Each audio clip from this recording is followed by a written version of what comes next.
카타르는 12년 전 2012년 FIFA 월드컵 유치전에서 승리했을 때의 모습을 알아볼 수 없습니다. 약 2,200억 달러가 완전히 새로운 도시, 최첨단 지하철 시스템, 그리고 수백 개의 새로운 호텔과 아파트 건물을 짓는데 투입되었습니다. 주요 행사를 주최한 이전의 나라들과 마찬가지로 카타르는 국제사회의 감시하에 있었습니다. 동시에 자국민들은 100만 명이 넘는 축구 팬들이 자국으로 유입될 것으로 예상하면서 문화적, 사회적 규범의 변화뿐만 아니라 국제적 이상을 노출되었습니다.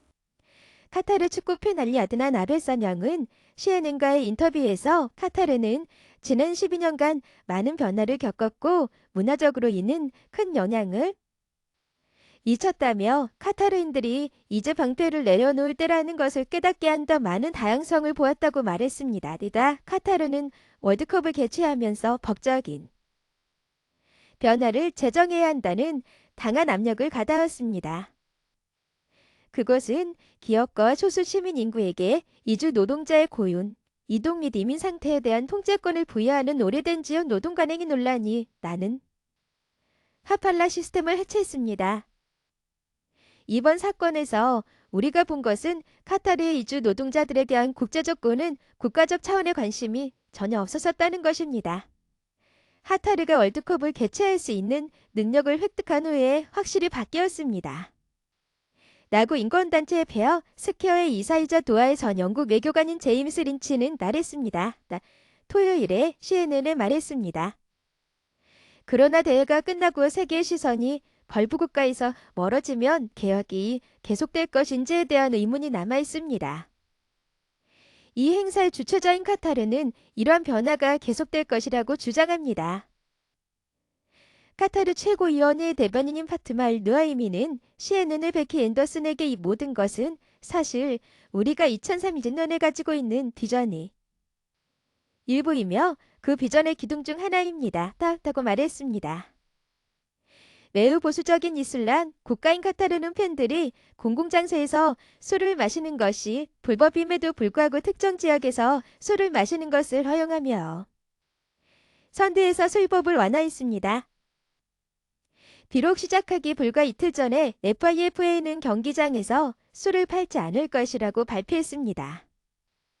이 대회는 또한 남성과 여성이 다른 분리된 국가에서 어울릴 수 있는 기회를 주었습니다. 여성들과 어린이들은 팬존과 경기장에서 강한 존재감을 가지고 전통적으로 남성들이 지배하는 영역에서 경기를 지켜봤습니다. 하지만 역사는 월드컵이나 올림픽과 같은 큰 스포츠 행사가 사회 변화를 위한 장기적인 촉매제가 되는 것은 흔하지 않다는 것을 보여줍니다. 러시아는 2018년 월드컵을 악명 높게 개최했고 LGBTQ 커뮤니티에 대한 수년간의 단속에도 불구하고 팬들이 무지개 깃발을 들고 다닐 수 있도록 함으로써 관용의 이미지를 투영하려고 했습니다. 하지만 블라디미르 푸틴 러시아 대통령은 그 이후 서방과의 긴장이 고조되면서 자유주의를 기피해왔고 올해 초 우크라이나를 침공한 후 모스크바는 후속 반전 시위에 강경하게 대퇴했습니다. 그리고 바로 지난주 러시아어는 모든 러시아인들이 동성애 관계를 촉진하거나 칭찬하는 것을 금지하거나 그들이 정상임을 공개적으로 암시하는 것을 금지하는 LGBT 선전법 개정안을 통과시켰습니다. 반면에 영구들은 독일이 2006년 월드컵을 개최한 후에 국제적인 인식이 향상되었고 그곳에 설치된 많은 스포츠 인프라가 여전히 사용돼 있다는 것을 보여주었습니다. 긍정적인 유산이 있기 위해서는 이런 변화가 계속되어야 합니다. 라고 카타르 대학의 미국 미식민지 이후 문학 조교수 토마스 울 그리핀이 말했습니다. 그리고 런던, 브라질, 러시아에 대해 역사가 우리에게 말해준 것은 변화는 종종 마지막 호루라기가 울리면 끝난다는 것입니다. 카타르는 그들의 변화가 토너먼트의 마지막 경기를 넘어 계속될 것이라는 것을 전 세계에 보여줄 것입니다.